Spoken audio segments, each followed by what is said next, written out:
Well, let me say that, first of all, his question to me, how did President Buhari get all of those votes? The National Council of States, in the run-up to the election, which was chaired then by former President Goodluck Jonathan, approved a scheme by which Nigerians holding voters' registered cards in IDP camps could vote without having to go back to those areas which were. So voting was allowed in IDP camps, and as at that time, we had not less than 2.5 million Nigerians in those camps. So those votes counted because the elections took place in those areas. And on matters of saying that corruption, I think we have discussed this issue, and the same points were made to my brother and friend, Kola. The thing is that I said, speak to you today, this moment. I'm not sure a former governor in one of the northwestern states who decamped from PDP to the APC and sat at caucus meetings in the same room with President Muhammadu Buhari. Is today, I'm not sure he has met his bail conditions. So the thing is that the same treatment that goes to PDP suspects attends to those who are in the APC. Absolutely no discrimination. The difference that you have on the ground is the fact that when they sat down to share defense contract money, they didn't call Labour Party, they didn't call Accord Party, they didn't call APC. It was PDP members who sat down at the table, shared the money. If you're looking for your money, who do you ask? The specific issues he raised about NIHS, again, is a matter I and him had debated on this platform some time back. The Nigerian parliament sat down in both chambers and said, look, this guy should be reinstated. That he has done no wrong, as far as we are concerned. And the government is bound by some of those resolutions. All right, As he's been put back, that is not to say that the matter is ended, because I'm aware that I am told that the ICPC is still on the matter. Investigations take time. The one he said about grass cutting and all of that, these things do take time. I just said that a case before a Nigerian judge, 11 years before a judge. All right, Madam Shehu, let me quickly show you this. You were there when the president made these statements. Let me quickly play it to you, and I'll get your reaction when he was meeting with members of the Buhari Media Support Group. Take a listen to him. The opposition now are sitting on incredible resources, which I'm afraid we cannot get at it all. For that reason, they are in a position to sponsor mischief from different angles, which, in spite of the incumbency of the government, we cannot absolutely stop. It is you that are quietly and openly fighting it, and as I said, I cannot thank you enough for that. Let's get your reactions quickly on what the president said. Mr. Shehu, the president painted a very frustrating picture on the issue of anti-corruption. Is the situation very bad? Well, if it is about the resources, he said, available to the opposition, I think the president said what is absolutely correct.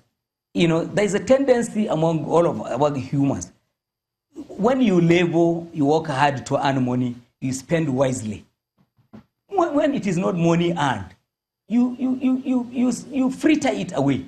This is why if there is a robbery in a given town, do you know where the police go in search of suspects?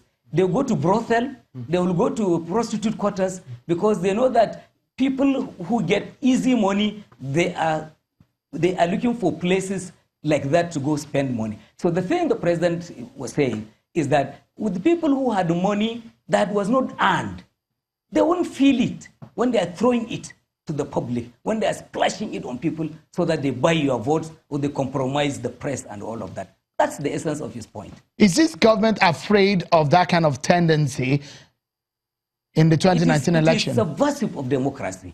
That is not acceptable. It's immoral. It is not acceptable.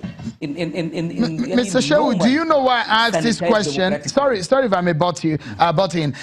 Do you know why I asked this question? Because I know government is privy to information, and perhaps this kind of information has made the president to say the kind of thing that he said, that the main opposition is sitting on a lot of resources which they're using against him. That's what he said.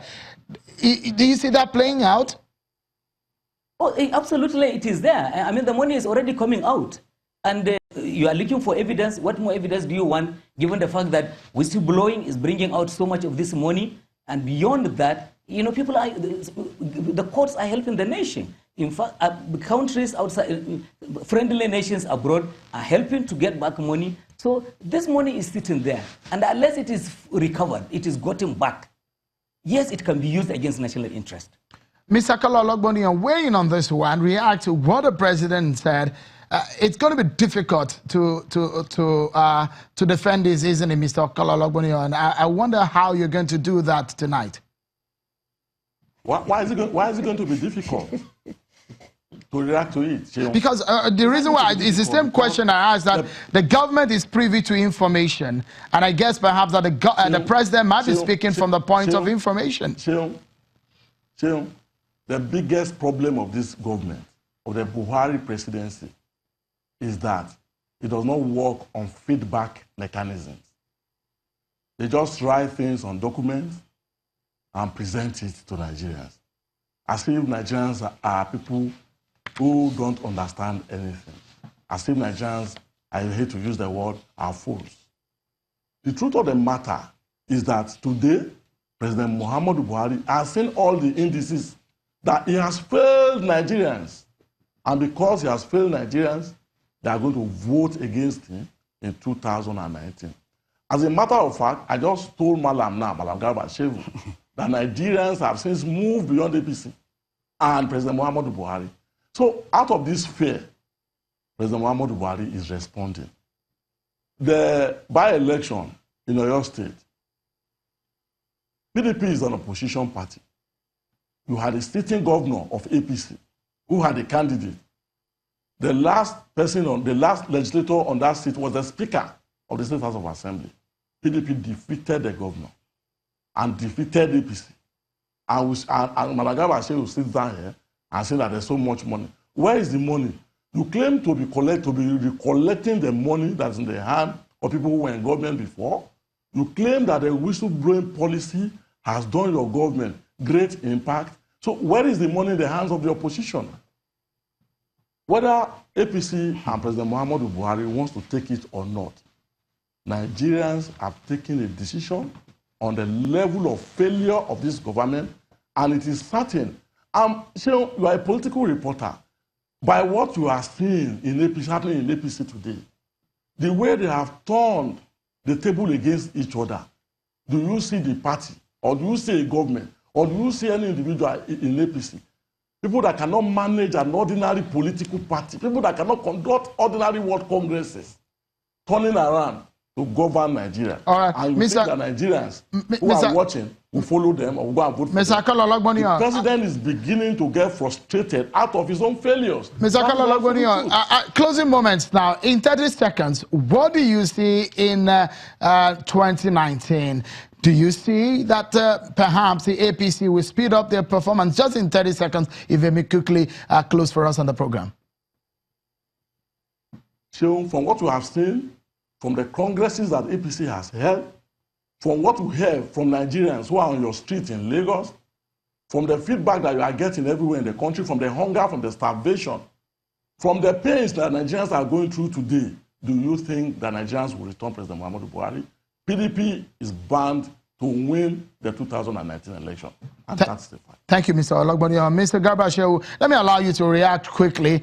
2019, how would the ride be for your party in 30 seconds, please?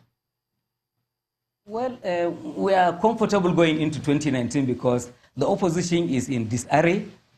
I am surprised he's talking about organizing congresses when the unity list that they had in their convention tore PDP into two. That's why you have SDP as we speak today. So therefore, they cannot come and lecture anyone. That's not correct. They cannot lecture anybody. Shehu, that's not correct. They cannot lecture people on how to. PDP is rebranding. PDP is reforming. PDP is on a rebrand, and we are winning. Allow me. PDP is dead and buried, and the Nigerians will never. You claim PDP is dead and buried, yet you defeated your party and your government in your state. Just yesterday. Let the elements come out. Just yesterday. Let's get all of the elements. Just yesterday. What element do you need when you have been defeated? All right, gentlemen, we must close the program on this. We must close this section of the program on that note. Madam Garba Shehu, Senior Special Assistant to the President on Media and Publicity. Many thanks for your time on the program. Mr. Ologbondiyan, the National Publicity Secretary of the PDP, thank you for coming on the program.